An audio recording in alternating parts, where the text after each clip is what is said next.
사순절에 또 한 주를 시작하면서 주님의 도우심과 은혜가 함께 하시기를 축복합니다. 세상을 살다 보면 참 내 힘으로 할 수 없는 게 상당히 많잖아요. 이 정도쯤이야 되겠지 했는데 보면 막상 안 되는 것도 많고, 또 이건 별거 아니야 했는데 보니까 엄청난 일도 많습니다. 그렇게 해결할 수 없는 문제를 만나면 우린 당황합니다. 좌절하게 되죠. 그러나 그럴 때일수록, 그렇게 엄청난 일이 생길 때일수록 우리는 자신의 문제를 솔직하게 열어놔야 합니다. 인정해야 되는 거예요. 저도 한때 옛날에 세상 살 때 보면은 사업하다 실패하고 나니까 가장 힘든 게 뭐냐면 실패를 인정한다는 거예요. 내가 안 됐다, 내가 망했다, 내가 실패했네 하는 것을 인정하기가 너무 힘든 거예요. 그러니까 자꾸 변명합니다. 그래도 또 할 수 있어. 뭔가 이건 내 실수가 아니면서 자꾸 남에게 자꾸 핑계하는데, 가장 큰 문제는 내가 지금 잘못되어 있다는 것을 인정할 때 모든 새로운 삶이 시작됩니다. 그리고 내가 안 되면 나보다 훨씬 큰 분에게 가서 의뢰해야죠. 내 힘으로 안 되면 더 큰 분에게 가서 내 문제를 꺼내놓는 겁니다. 바로 내 문제 해결할 수 있는 바로 그 능력자를 찾아가는 것이 가장 중요한 거죠. 오늘 예수님께서 여러분과 저에게 말씀하시기를, 오늘 본문 28절 말씀에 아주 잘하는 말씀하시잖아요. 수고하고 무거운 짐진 자들아 다 내게로 오라. 내가 너희를 뭐 한다고요? 쉬게 하겠다. 이 얘기는 뭐예요? 어려운 문제, 힘든 문제 있으면 다 내게로 와. 그럼 내가 네 문제 해결해 줄게 하는 그 말씀입니다. 또 말씀하기를 요한복음 5장 24절 말씀에서 같이 한번 읽겠습니다. 여러분, 내가 진실로 진실로 너희에게 이르노니 내 말을 듣고 또 나 보내신 이를 믿는 자는 영생을 얻었고 심판에 이르지 아니하나니 사망에서 생명으로 옮겼다. 아멘. 얼마나 놀라운 선언입니까, 여러분? 이 세상에 어떤 사람도 이런 얘기 해본 적이 없는데 우리 주님께서 말씀하신 것이 뭐예요? 너 내 말을 듣고 나 보내신 이를 믿는 사람이라면 영생을 얻은 거야. 심판을 받지 않아. 생명으로 옮겼다는 엄청난 사건은 예수님만 하신 말씀입니다. 그런데 예수님께서 우리에게 참된 쉼과 자유와 또 회복과 치유를 선물로 주셨습니다.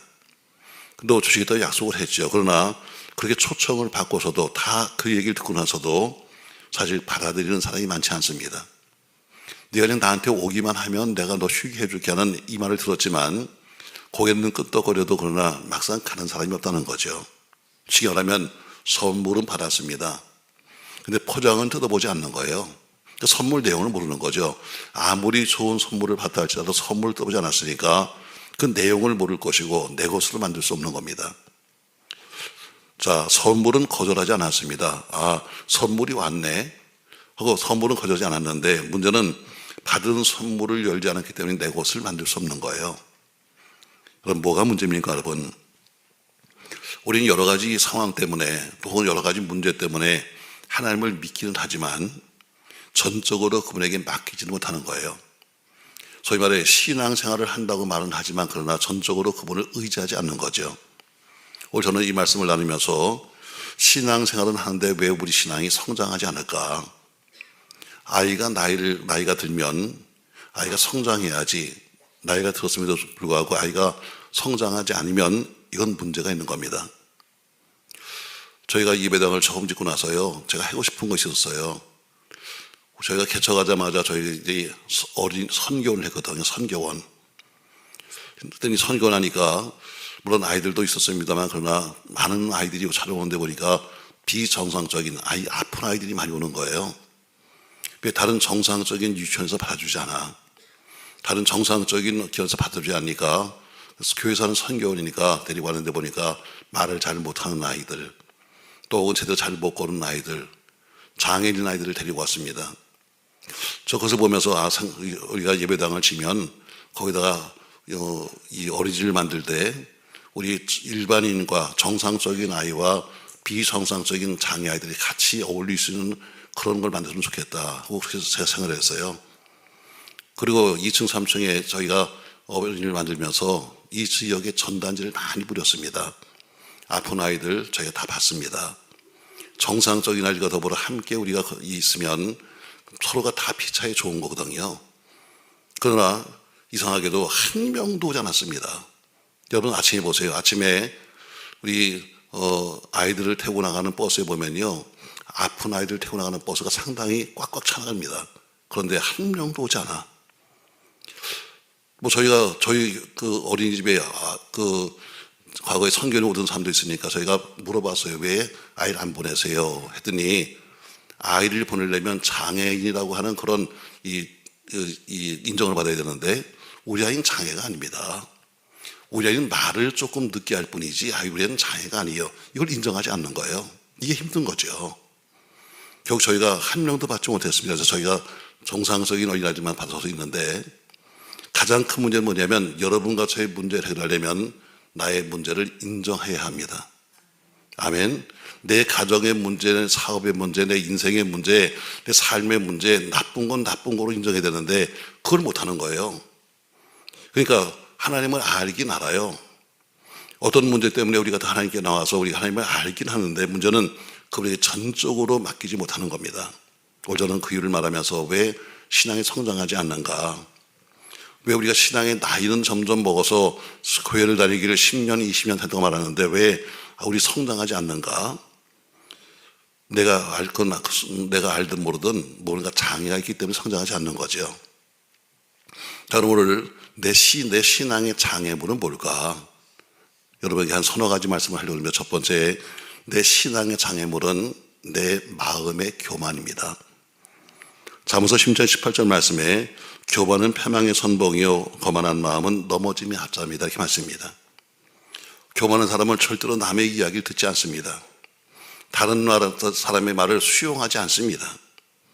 이런 태도는 신앙생활에서 똑같은 패턴을 보입니다. 교만한 사람은 하나님 말씀을 들어도 골라서 듣습니다. 자기한테 유리한 말씀, 자기가 듣고 싶은 말씀만 골라 듣습니다. 그 말씀이 자기 마음에 들어와서 그래 이건 인정이 되네 하는 이렇게 골라서 그 부분만 순종하죠. 사실 교회 안에는 이론적으로 하나님을 믿는 사람이 많습니다. 그러나 실천적으로 본다면 무신론자가 많습니다. 이론적으로는 아는데 실질적인 삶에서는 믿어지지가 않아. 머리는 신앙인인데 마음은 불신자입니다.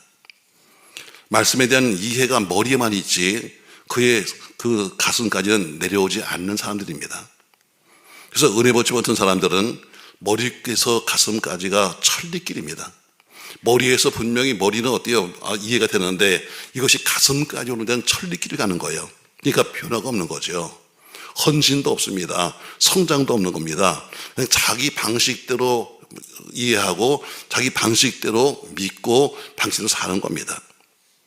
성경에는 시편 114편 1절에서 이렇게 말씀합니다. 어리석은 자는 그의 마음에 이르기를 하나님이 없다 이렇게 말합니다. 바로 우리의 마음의 교만이 우리의 영적 병의 시작입니다. 두 번째, 왜 우리의 신앙이 성장하지 않는가? 바로 생각의 게으름입니다. 생각은 하는데 삶이 따라가지 않는 게으름이죠. 자, 오늘 본문에 보니까 주님께서 네가 오기만 하면 내 모든 거 다 해줄게 이렇게 말씀하셨습니다. 그런데 어떤 사람은 아주 양심적입니다. 나 같은 게 어떻게 주님께 하겠습니까? 내가 염치가 있지 어떻게 내가 죄송해서 감히 도와달라고 말하겠습니까? 이런 사람들도 있습니다. 내가 무슨 자격으로 하나님께 기도하고 내가 무슨 자격으로 와서 하나님께 요구하겠습니까? 여러분 이런 분들도 계시다는 거죠. 이게 뭐예요? 생각의 게으름입니다. 오늘 본문에 뭐라고 말씀하십니까? 여러분 28절 말씀에서 수고하고 무거운 짐 자들아 다 내게입니다. 다. 아무나가 아니라 다 내게로 와라. 예수님의 초청은 제한이 없습니다. 사람은 구별하지만 하나님 우리 주님은 구별하지 않습니다. 죄 없는 자도 오라. 또 죄 없는 자만 알아. 성숙한 자만 알아. 약속을 지키는 자만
그것이 예수 그님이 나의 구주만 되신다면 그것으로 우리 인생은 충분한 겁니다. 왜?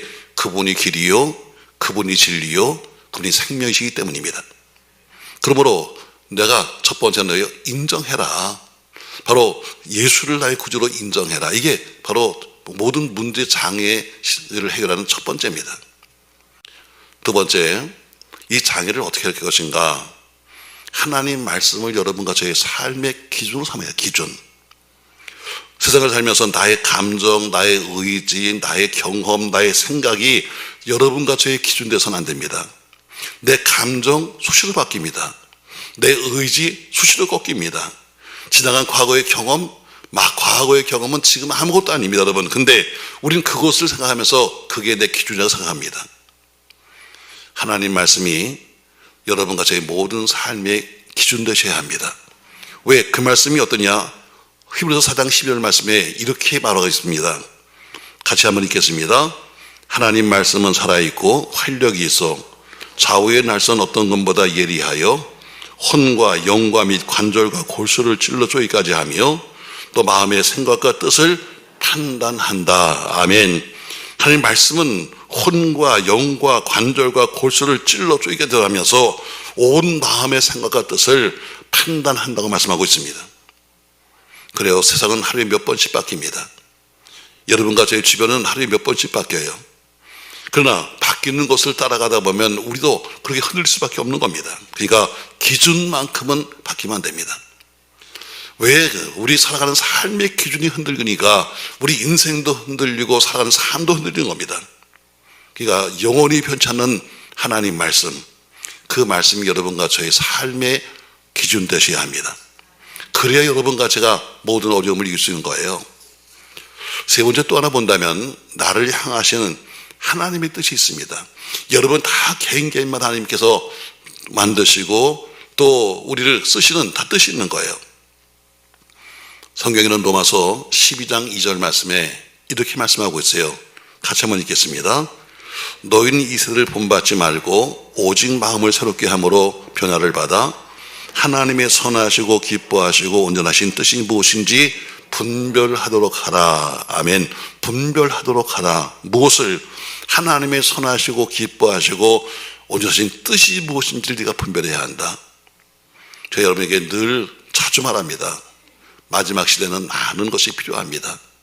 특별히 영적으로 보면 나는 은사가 필요하지만 그러나 여러분과 제가 마지막 시대에 정말 필요한 것은 뭐냐면 분별력입니다. 분별력. 내가 지금 이걸 먹어야 돼, 말아야 돼. 이거 분별해야 합니다. 아무거나 퍼먹으니까 문제가 생기는 겁니다. 내가 이 자리에 있어야 돼, 말아야 돼. 아무 데 나가서 있다 보니까 문제가 생기는 겁니다. 중요한 것은 뭐예요? 분별력입니다. 분별력. 제가 종종 이렇게 비유하잖아요. 여러분 우리가 70년대, 80년대 참 살기 힘들 때 그때는 뷔페가 식당이 처음 나왔을 때 혹시 기억하세요, 여러분? 그때 뷔페 한번 가면요 신바람 납니다. 그러면 어떤 또 비쌌잖아요. 아무나 못 가는 거야. 그러니까 나 오늘 뷔페 간다? 그러면 이렇게 말합니다. 싸와. 옛날에는 뷔페 가서 싸웠습니다, 여러분. 기억하시나 몰라요. 비닐봉지 갖고 와서 고기도 싸우고 갈비도 싸우고 싸웠습니다, 여러분. 자, 그러나 지금 어떻게? 지금 세월이 바뀌면서 그렇게 먹는 사람이 있나요? 옛날엔 먹어도 어떻게 그냥 고봉으로 막 이만큼씩 갖다가 먹었습니다. 그리고 기본이 6번이야 이랬습니다, 여러분. 여러분 요새는 뭐 앞에 있는 그 뷔페 식당이 문 닫았더라고요. 근데 거기 가보세요, 여러분. 자, 음식도 참 많잖아요. 요새는 다 아시잖아. 옛날처럼 고봉으로 먹는 사람 없어. 요새는 거의 다 빈 접시야. 다 이러고 다닙니다. 아유, 먹을 게 없어.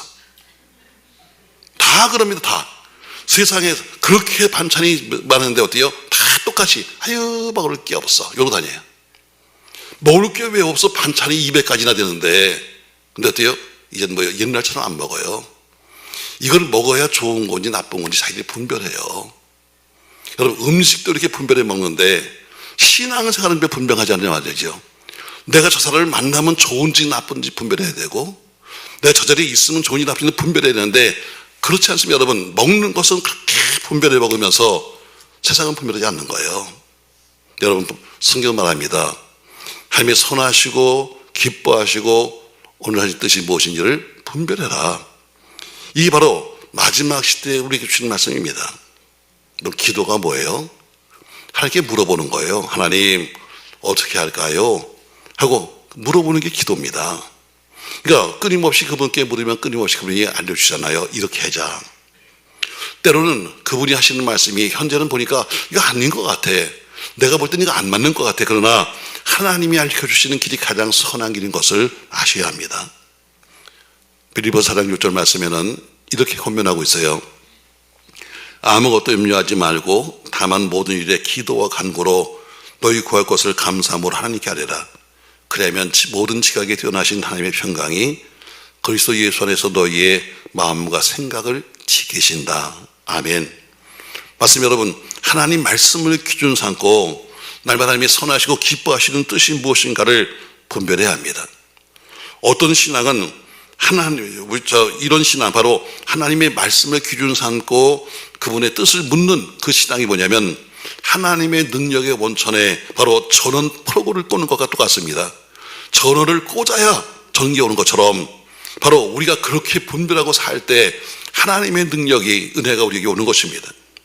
사랑하는 성도 여러분, 하나님과 연결된다면 난 아무것도 아닙니다. 그러나 하나님의 아들의 권세가 우리에게 임하기 때문에 빌립보서 4장 13절 말씀처럼 내게 능력 주신 자 안에서 내가 모든 것을 할 수 있다 이렇게 말합니다. 내가 그냥 모든 것을 할 수 있다, 이거는 마인드 컨트롤입니다. 그러나 우리 뭐예요? 주 안에서 내게 능력 주시는 그분 안에서, 이거는 믿음입니다. 여러분, 내가 할 수 있는 것이 아니라 그분 때문에 할 수 있는 겁니다. 저 여러분 그렇게 되길 축복합니다. 할렐루야.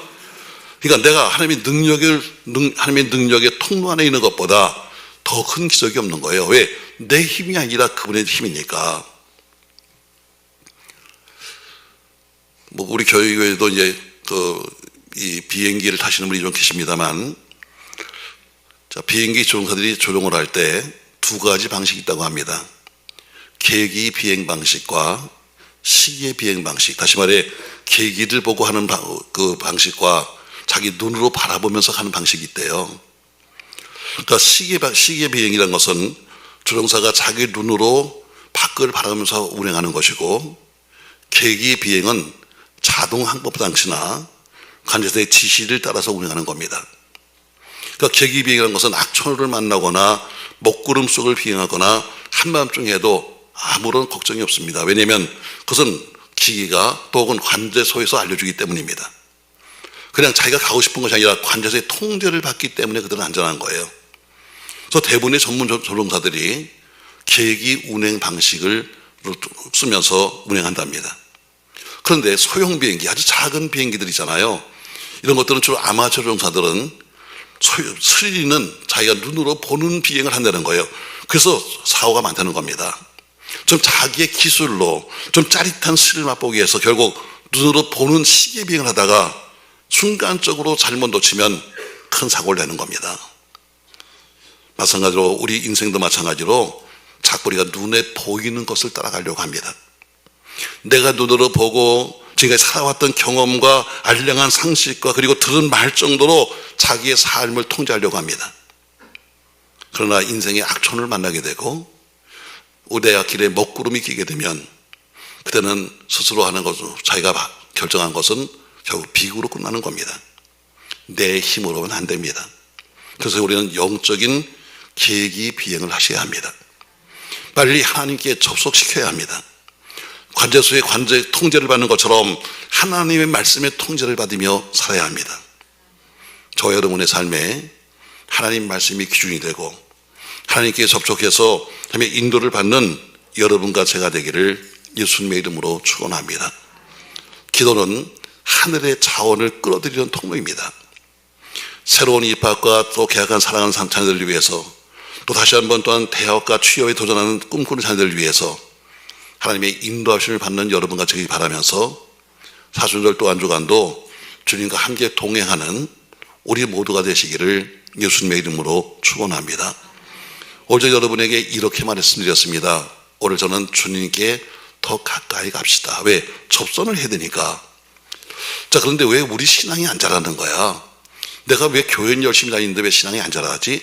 세 가지예요. 첫 번째, 내 마음의 교만입니다.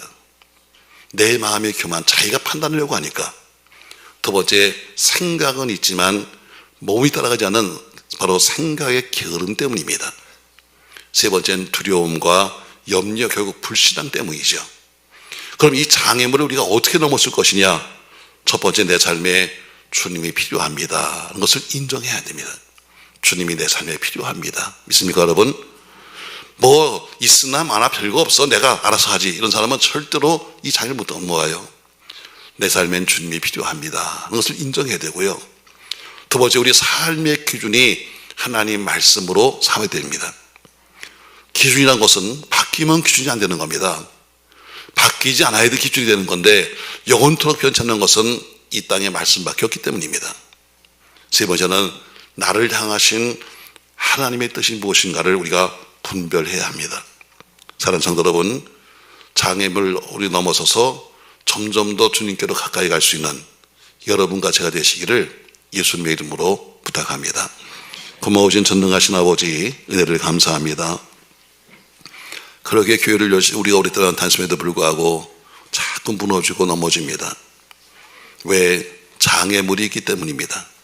그래서 그 장애물을 넘지 못하거나 혹은 내 신앙에 장애가 있기 때문입니다. 그러면 이것을 우리가 돌파해야만 될 텐데 아무쪼록 내 삶의 주님 필요합니다.